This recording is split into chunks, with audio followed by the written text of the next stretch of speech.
Avis vascular centre మన దేశంలోనే the best varicose vein hospital. అంటే ఇంత బిజీగా ఉన్న మీరు సడన్గా అంటే ఒక ఒక ఒక స్టేటస్ని చూసి బిజీగా ఉన్న మీరు సడన్గా ఖాళీగా అవ్వడం అనేది కొంచెం మనసుకు చాలా ఇబ్బందికరమైన విషయం. మీరని కదా ఎవరికైనా కూడా. కరెక్టే. అలాంటి పరిస్థితిని మీరు ఎలా ఓవర్కమ్ చేశారు? సిక్ అయిపోయాను. సిక్ అయిన తర్వాత మళ్ళీ ఇప్పుడు కదా రికవరీ, మళ్ళీ వాకింగ్ వెళ్తాను, బయటకు వెళ్తా ఉన్నాను, అన్ని రకాలుగా హెల్తీగా ఉన్నాను కాబట్టి అదొక టైం అలా అయింది అనుకుంటున్నాను. తప్పితే మళ్ళీ బయటకు వచ్చి నేను మరి అసలు చాలామంది అడుగుతుంటారు, మీరు ఇలా బయటకు వస్తారని ఎక్స్పెక్ట్ చేయలేదు, మళ్ళీ బయటకు వచ్చారు, ఎందుకు సినిమా లాక్ చేయట్లేదు చాలామంది అడుగుతుంటారు. నాకు ఆ క్రేజ్ అలాగ ఉంది, నేనంటే ఆ ఇష్టపడే అభిమానులు అలా ఉన్నారు. ఇంటికి వస్తాను చాలా ఫ్యాన్స్, వాళ్ళంతా అడుగుతుంది మీరు ఎప్పుడు సార్ మళ్ళీ యాక్ట్ చేస్తాను. ఇప్పుడు ఆ వాడు నేను కదా పిక్చర్ యాక్ట్ చేస్తున్నానయ్యా, ఆ సినిమా లేకపోతే మంచి సినిమా అవుద్ది, ఇంకా తప్పనిసరిగా మంచి సినిమాలు వస్తాయి, చేస్తాను అని చెప్తూ ఉంటాను. అలాగే ఆడియన్స్లో నాకు క్రేజ్ ఉన్నందుకు చాలా ఆనందంగా ఉంది. ఉంది అనేది ఆ గ్యాప్, ఆ టైంలో మీ మనసు ఖాళీగా ఉండడం, అదొక ఒంటరితనం అని అది ఉంటుంది కదా, ఉండి దాన్ని ఎలా ఓవర్కమ్ చేశారు?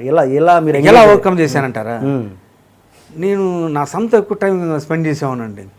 ఓకే. వాడి చదువు కానీ తర్వాత వాడు నన్నే గొడవ చేస్తాడు, నా సినిమాలు చూడవాడు, నా తమిళ సినిమా అంటున్నాడు, ఏదో ఒకటి చూస్తాడు, ఈ సినిమా బాగుంది డాడీ, ఈ సినిమా బాగుంది, ఎక్కువ సినిమాలు నేను చూపిస్తాడు డాడీ, ఇప్పుడు చేయట్లేదు కానీ నువ్వు హీరోగా అంటాడు.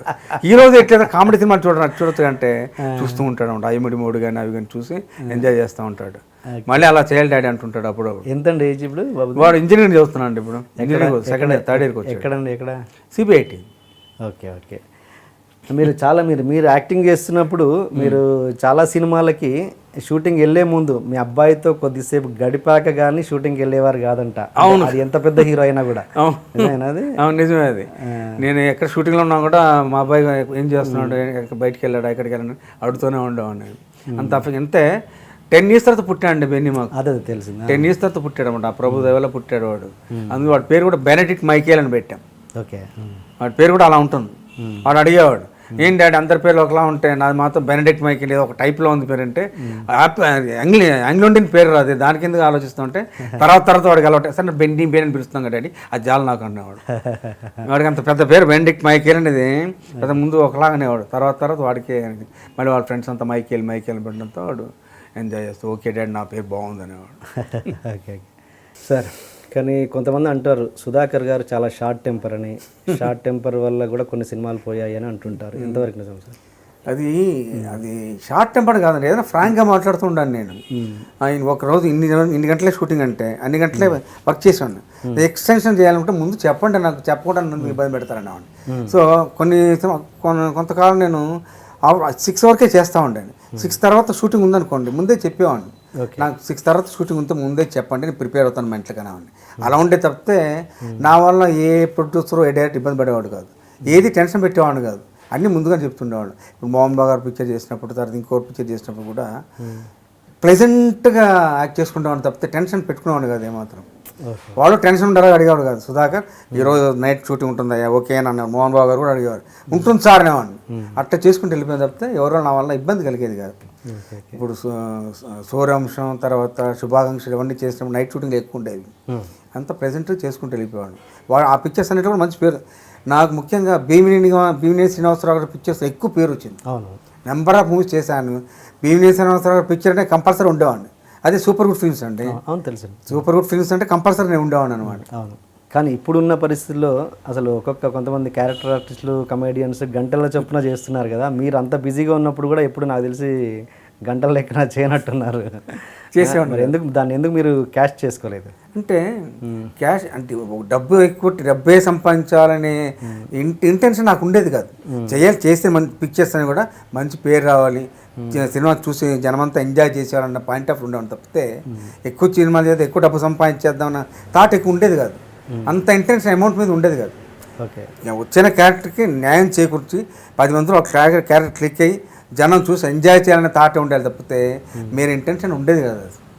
ఒక డెడికేషన్లో చేసేవాడు క్యారెక్టర్. ఓకే. ఓకే. ముత్యాల సుబ్బయ్య గారు ఉండేవారు, సుధాకర్ నీలో ఒక ఆంజనేయులాగా అయ్యాను, ఆ శక్తి ఉంది, నేను ఇంకా చేయాలి అనేవాడు. నేను ఈ క్యారెక్టర్ ఇంతే సరిపోద్ది డైరెక్టర్ గారు అంటున్నాను నేను.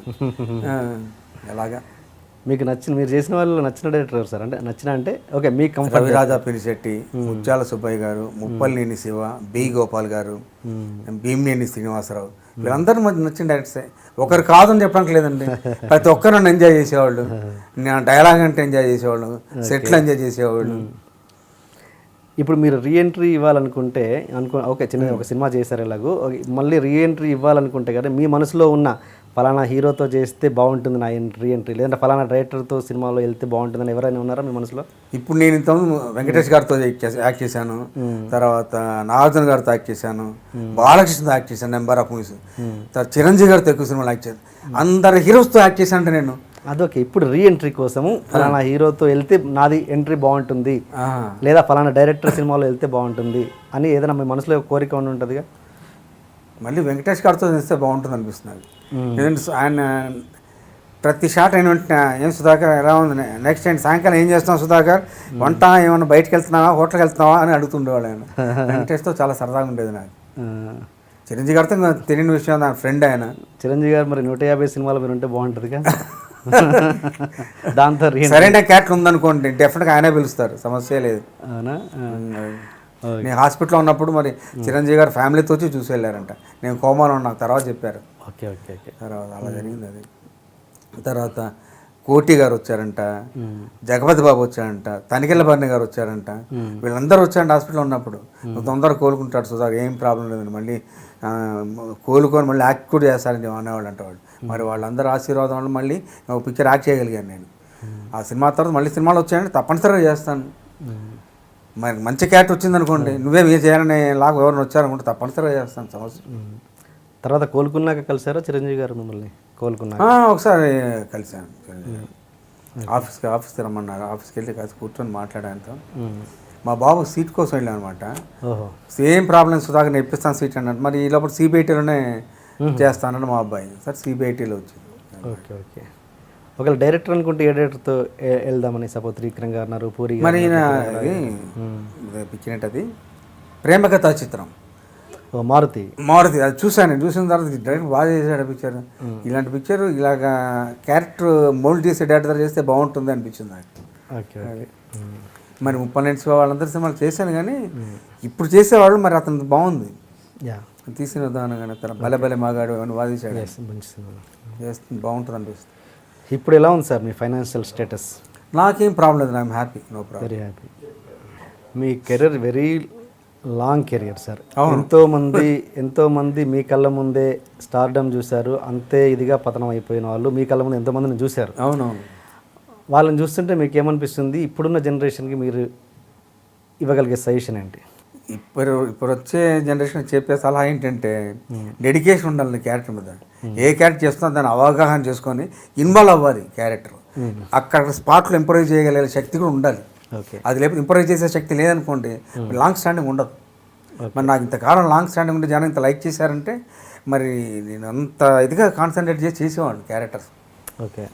షార్ట్ కామ్గా కూర్చోండి కాదు, ఒక్కోసారి ఇది ఉంటే డైలాగ్ పేపర్ ముందే తీసుకొని అరగంట ముందే ప్రిపేర్ అయ్యేవాడిని. ఇలా చెప్తే బాగుంటుంది, అలా చెప్తే బాగుంటుంది, దాన్ని ప్రిపేర్ అయ్యేవాడిని. మాడ్యులేషన్ చూసుకునేవాడిని, ఇంకోటి చూసుకునేవాడిని, వాకింగ్ స్టైల్ చూసుకునేవాడిని, ఇన్ని చేసేవాడిని నేను. మరి ఎట్లా సరదా అటు తిరుగుతుండేవాడిని కానీ అది అబ్జర్వ్ చేసేవాళ్ళు కదా ఎవరు నన్ను అలాగా.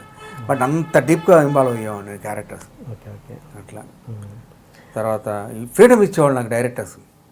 ముత్యాల సుబ్బయ్య గారు కానీ, రవిరాజా పెన్సిటీ కానీ, బి గోపాల్ గారు కానీ, భీమినేని శ్రీనివాసరావు గారు నాకు టైం ఇచ్చేవారు. నువ్వు ఇలా చేసి ఇలా చేస్తే బాగుంటుంది అనేవాడు. డిస్కస్ చేసి మరి ఇంప్రూవ్ చేసుకోగలిగాం స్పాట్లో, అంతే ఇది ఉండేది. అంటే ఇప్పుడు ఓవర్ నైట్లో సక్సెస్ అయ్యి అంతే ఇదిగా పడిపోయే వాళ్ళ గురించి మీ కమెంట్ ఏంటి? ఎక్కడ తేడా కొడుతుంటుంది అది? కాన్సన్ట్రేషన్ లేకపోవడమే సమస్య. కాన్సన్ట్రేషన్, డెడికేషన్ లేకపోవడమే. ఓవర్ నైట్ వెళ్ళిపోతున్నారంటే ఇంక మరి డెడికేషన్ లేనట్టే అర్థం.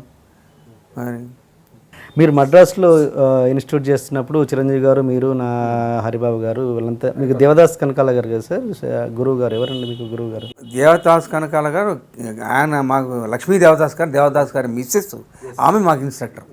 అప్పుడు మీకు ఎలా ఉండేది సార్? అంటే ఎలాంటి ఎక్సర్సైజ్ ఉండేవి? ఇంప్రొవైజేషన్ క్లాసెస్ కానీ, యోగా క్లాస్ ఉండేది, ఇంప్రొవైజేషన్స్ ఉండేవి, సబ్జెక్ట్ మీద సొంత కాళ్ళతో యాక్ట్ చేసి చూపించామని చెప్పేవారు, అవన్నీ ఉండేది. ఇంప్రొవైజేషన్ క్లాసెస్ మీరు చిరంజీవి గారితో చేసేవాళ్ళ? ఇంప్రొవైజేషన్ చిరంజీవి మా నెక్స్ట్ బ్యాచ్, మా బ్యాచ్ భానుచంద్ర ఒక్కడే. భానుచంద్ర చిరంజీవి గారు నేను రూమ్మేట్స్, ఓన్లీ రూమ్మేట్స్. ఓకే. ఇంకా బాగా ఫ్రెండ్ లేదు, మేము ఇద్దరం మంచి ఫ్రెండ్స్గా ఉండేవాళ్ళం. హరిప్రసాద్ కూడా మాతో పాటు ఉండేవాడు. మేమిద్దరం ముగ్గురు మంచి ఫ్రెండ్స్, వంట చేసుకునేవాళ్ళం, రూమ్లో కలిసి సినిమాలకు వెళ్ళాము, బయటికి వెళ్ళామన్నా డిస్కస్ చేసుకున్నాం క్యారెక్టర్స్ గురించి అలాగనమాట. ఇంప్రొవేషన్ అంటే క్లాసెస్ ఎలా ఉండేవి సార్? ఇంప్రొవేషన్ క్లాసెస్ ఎలా ఉండేవి అప్పుడు? తమాషా ఉండేదండి.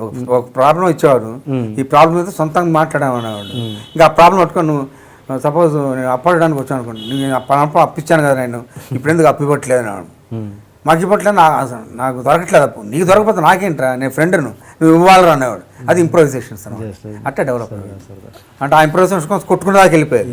కొట్టుకున్నప్పుడు లక్ష్మీదేవి సార్ ఆపేవారు, కొట్టుకోకుండా బాబు అని అలా ఉండేది. And for more videos, Please subscribe to iDream. Please subscribe to iDream. Please subscribe iDream. And please subscribe to iDream. For more videos, subscribe to iDream. please like, share and subscribe to the channel. Congratulations iDream. Subscribe to iDream. Subscribe to iDream. So subscribe to iDream Media. iDream ki iDream team andarki huge congratulations. Please subscribe iDream Media. Please subscribe to iDream. Subscribe iDream. Please subscribe to iDream. iDream అంటే నా కళల ఛానల్ను subscribe చేసుకున్న నోరు తిరుగుతలేదు, మీరైతే గంట గుర్తు కొట్టండి. For more such videos, please subscribe to iDream. Subscribe to iDream. Please subscribe to iDream. Please subscribe iDream Media. Please do subscribe to iDream. Please subscribe to iDream Media. For best entertainment and information, please subscribe iDream. And don't forget to subscribe to iDream.